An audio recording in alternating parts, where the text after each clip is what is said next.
Gracias, muy buenos días a todos y a todas.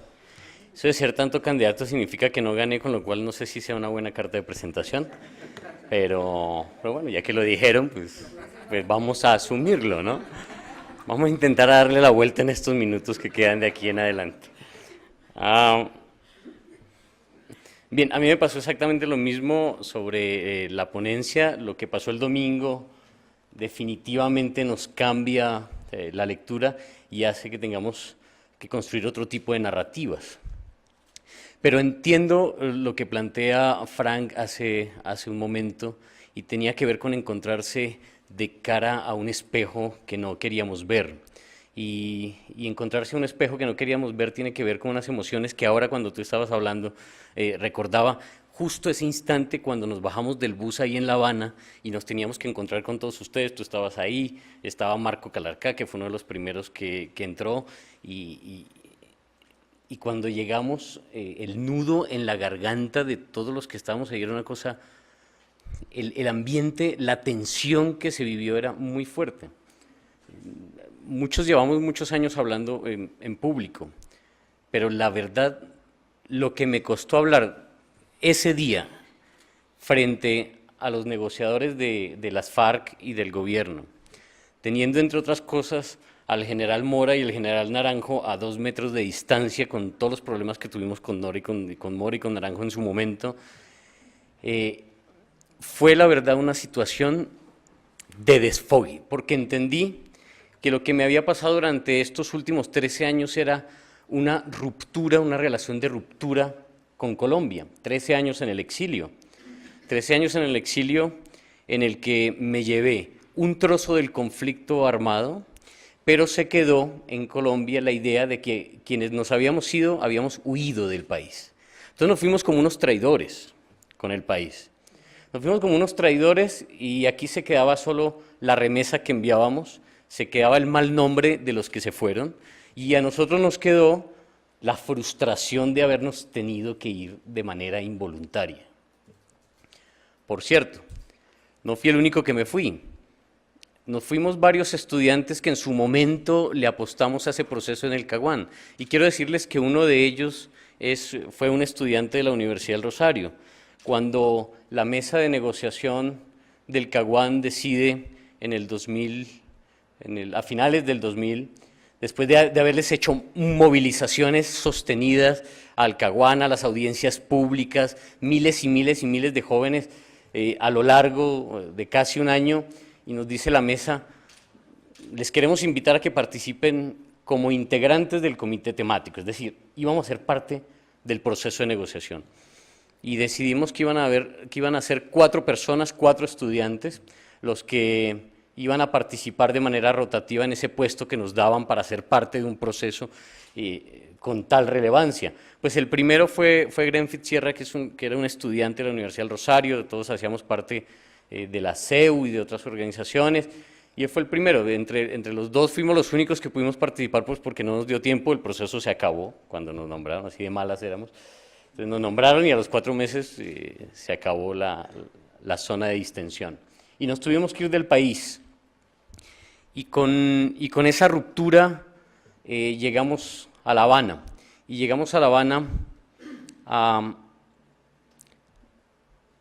plantearle a la mesa de negociación, desde cada uno de los hechos que le pasó a cada una de las personas que iba allí, cómo se podía aportar en la elaboración del punto 5 de víctimas. Y yo no entendí el ejercicio hasta hace muy poco, es más, hasta ayer o antes de ayer, cuando me di cuenta que el país no había entendido, y en eso tienes razón, no había entendido una apuesta visionaria que era la justicia transicional que se planteaba en el punto 5. No había entendido, y es normal que no lo entienda, que tú le estés diciendo que es mejor para el país la verdad que los barrotes, que es mejor para el país que el país sepa cómo pasó las cosas para reconstruir la historia, para hacer otra narrativa de la historia, para poder sanar las heridas. Pero las víctimas sí lo entendieron, fíjese. Las personas que han vivido el conflicto no por televisión, sino lo han vivido en carne propia, directamente, sí entendieron que era más reparador, más curador saber la verdad que tener a unas personas en una cárcel durante 5, 10, 15, 20 años. Aún así no se supo explicar tampoco, pero el país no está preparado para un modelo de justicia como ese que se planteaba en el acuerdo. Pero no solo no estaba preparado, creo que se le podía explicar mejor, se podía hacer una pedagogía. Lo que pasa es que una pedagogía deberíamos haber contemplado los que participamos en ella, que teníamos que cambiar la narrativa de más de 50 años, y una narrativa en la que se hizo especial énfasis en que al enemigo no se le concede sino se le derrota, y al enemigo se le combate. Y durante varios años, mientras ustedes estaban, Frank, en la isla, en Colombia se vendió la idea de que lo que se estaba dando allí era un escenario de rendición, no una negociación. Porque si la gente hubiera entendido que era una negociación, todo el mundo negocia cuando va a un mercado y va y compra una libra de papa, lo hablábamos hace unos días, y ahí hace una negociación. Pero la gente no entendió que en una negociación se cede, y que en una negociación al final de cuentas se sientan dos perdedores. Porque ni el Estado tuvo la capacidad de derrotar por la vía militar a las FARC, ni las FARC tuvo la capacidad de tomarse el poder por la vía militar. Y tuvieron que sentarse a negociar. Pero no pudimos explicarlo. Y no pudimos explicarlo, creo, por una razón fundamental. Porque nuestro problema es un problema profundamente ontológico. Nuestro problema como sociedad es un problema ontológico. Nuestro problema de la votación del domingo no creo que esté ligada a La Habana. El voto del no creo que esté ligado a La Habana, no creo que sean 6 millones de personas, y no es por desmerecerlas, ni más faltaba, pero no creo que sean 6 millones de personas que se hayan leído las 297 páginas del acuerdo y que tengan reparos sustantivos sobre alguno de esos puntos. No los tienen, entre otras cosas, porque estuve recorriendo el país y fuera del país haciendo la pedagogía y hablando con la gente. Y me di cuenta que gran parte de ese voto tenía que ver con un voto de castigo al gobierno del presidente Santos. Y me di cuenta que había otra gran parte de ese voto que era un voto del miedo, que era un voto que se basaba en rumores, que era un voto de pánico a la incertidumbre que puede generar la firma de un acuerdo con una organización que siempre hizo parte del escenario. Es como cuando está la casa, pues el florero que está en la esquina, pues las FARC siempre fue eso, y nos quitaban de un momento a otro las FARC, y ahora ¿a quién le iban a echar la culpa de todos los males que hay en este país? Las FARC hace parte de nuestra narrativa cotidiana, y de un momento a otro firmamos un acuerdo para decir se acabaron las FARC. Y eso es algo que no es fácilmente digerible. Se construyó al enemigo a través de ese discurso, y tenemos una tarea, y en eso quiero interpelar directamente a la academia, porque es una tarea que tiene que ver con los saberes, y es que toca deconstruir esa narrativa, recontar la historia. Como decía Walter Benjamin, cepillar la historia a contrapelo. Tenemos la tarea de cepillar la historia a contrapelo, pero para cepillarla es necesario no contar la historia para saber las verdades, sino encontrar cuáles son las verdades de la historia. Y esa es una inversión que Foucault nos lo planteó muchas veces, y que yo creo que es necesario retraerla, por una razón. Porque nosotros hemos hecho una memoria de la resistencia de manera sostenida en el país. Un país que ha vivido en guerra, un país en donde ninguno de los que estamos vivos ha vivido un solo día de paz. Hemos tenido una memoria muy ligada a dos cosas. Muy ligada, por un lado, a un sector, al discurso del miedo, y otro al de la resistencia. A quienes llevaron a los de la resistencia, muchos de ellos se fueron al monte, otros intentaron hacer política y se les respondió con violencia, y otra parte de la sociedad colombiana se quedó al otro lado de la orilla, mirando cómo construían un discurso que al final de cuentas redujo a aquellos que están negociando en La Habana, entre otros, a que eran un grupo de terroristas, un grupo de delincuentes, que no había un contenido político, que en este país no es una opción que otras ideologías, que otros proyectos puedan tener un espacio político. Eso lo ven ustedes cuando se suben a un taxi, lo ven cuando van a una panadería, cuando mucha gente no tenía el problema de que las FARC firmara un acuerdo, inclusive que no tuviera cárcel. El problema era que participara en política. El problema tiene que ver en muchos casos con el comunismo, y toca decirlo así. Había un voto anticomunista. El miedo a que esto se volviera un país castrochavista. El miedo a que pasáramos de la economía de mercado a una economía socialista. Y cuando tú le decías que hasta en los países con democracias más estables, inclusive en el mismo Estados Unidos, habían partidos de todo tipo y habían proyectos políticos que querían el socialismo, el comunismo y más allá, y no pasaba nada. Pues ante eso hay una profunda negación.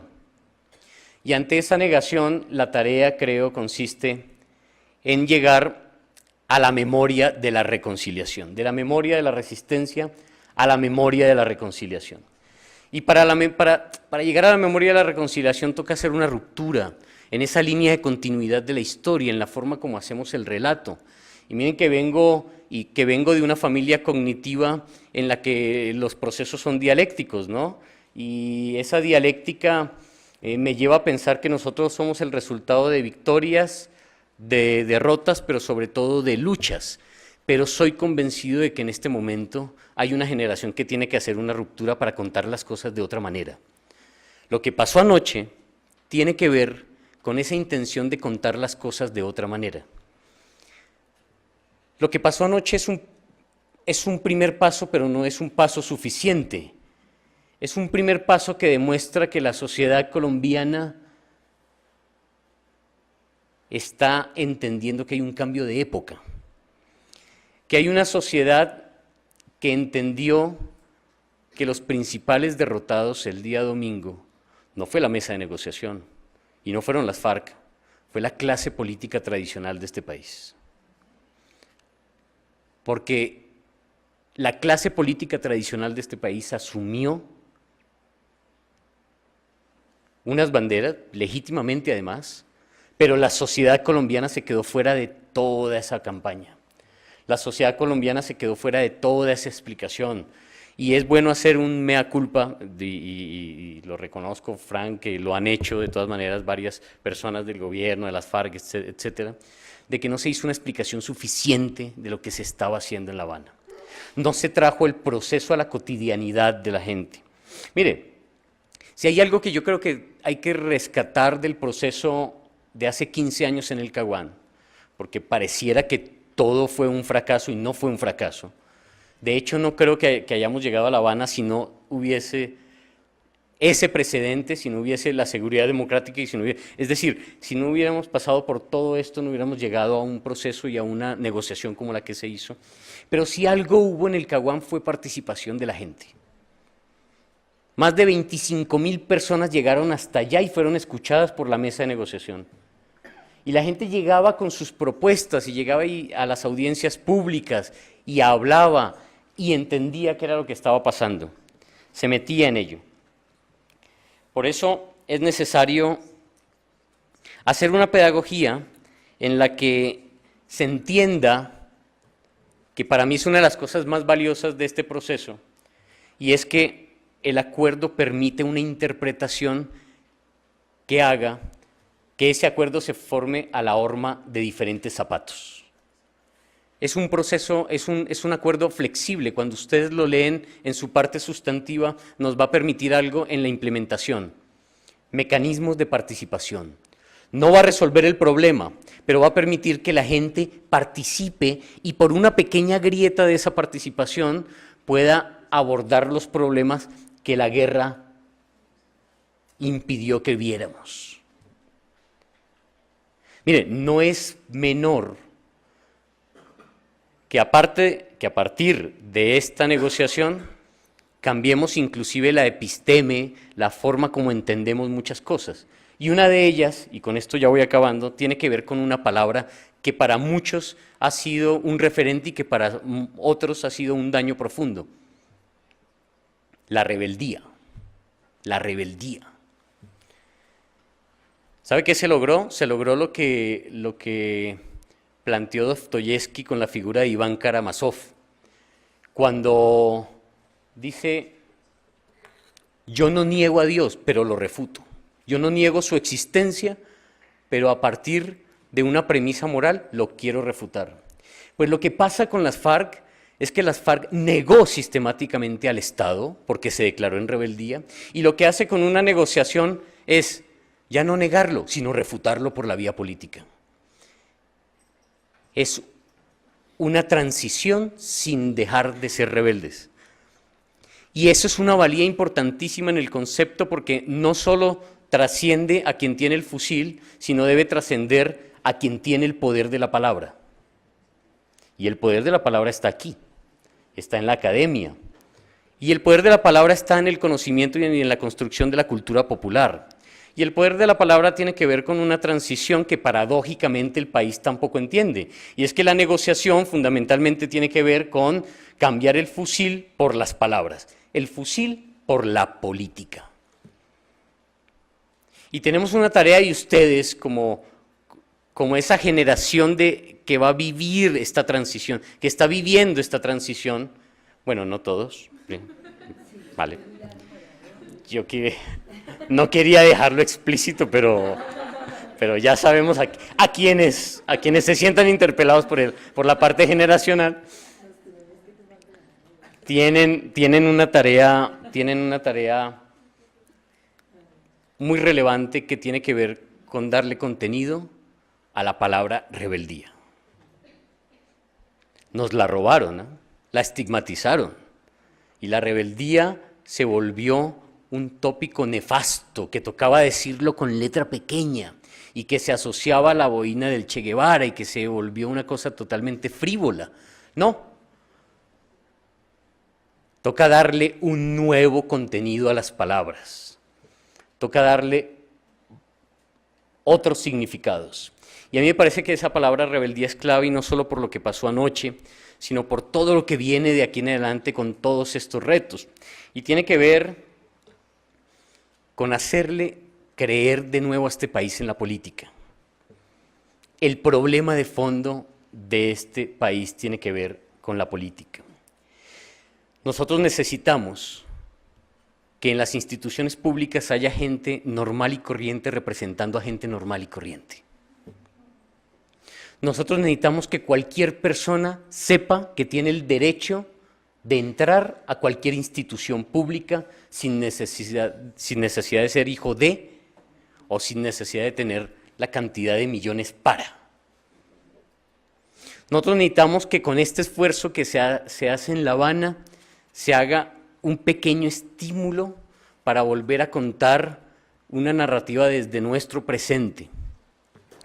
Una nueva narrativa que va a tener que ver definitivamente con la vocación de poder político. No hay otra alternativa.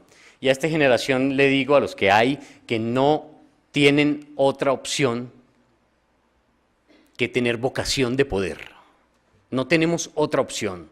Porque nada del esfuerzo que han hecho en La Habana va a servir si no cambiamos las caras de quienes han gestionado este país durante los últimos 30 años.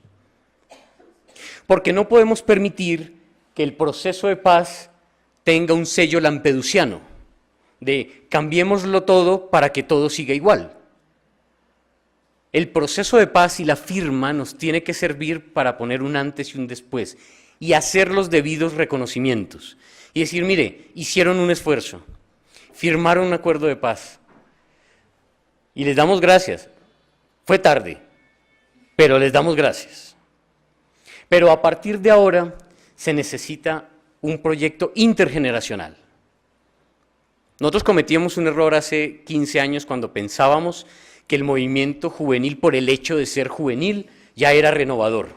Y por el hecho de ser juvenil, ya todo lo demás no servía y lo que habían hecho otras generaciones no valía y todo estaba mal hecho. No, Creo que esa soberbia toca dejarla de un lado y hacer un proyecto en donde la juventud esté ligada a la capacidad de cambiar paradigmas, a la capacidad de reinventarse, a la capacidad de coger una universidad como esta y abrirla al país, como yo sé que lo está haciendo, desde hace varios años además.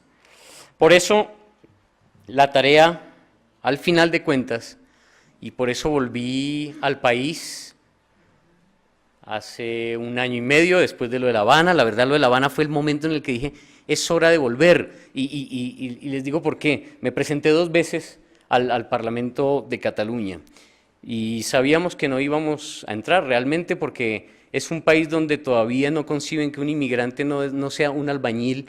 Y entonces cuando te veían en debates públicos donde tú aspirabas a ser diputado del Parlamento y te miraban y se notaba el peso de decir, tú deberías estar ahora lavando pisos y no aquí hablando con nosotros de igual a igual. Y se notaba el peso. Pero con todo y eso, hicimos una candidatura de pakistaníes, marroquíes, latinoamericanos. Eso ahí había de todo. Un día nos tocaba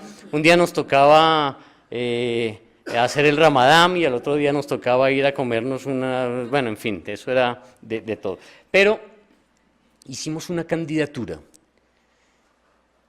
que tenía un mensaje y es que nosotros no queríamos asistencialismo, sino queríamos llegar al poder político y se los dijimos en la cara a todos ellos. Y les dijimos que queríamos llegar al poder político por una razón, porque creíamos y entendíamos además que la ciudadanía no era algo que se concede, sino era algo inherente. Y como era inherente, la ejercíamos. Y la ejercíamos muchos, inclusive sin documentación.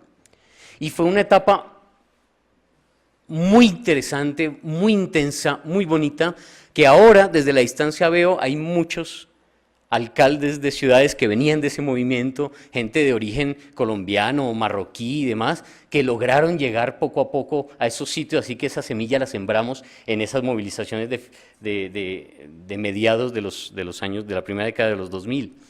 Pero nada de eso me llenaba. Pude haberme quedado ahí, pasaron muchas cosas en España, muchos de mis compañeros ahora son diputados del Congreso de los Diputados de España, pero había un vacío porque yo tenía una deuda pendiente con este país.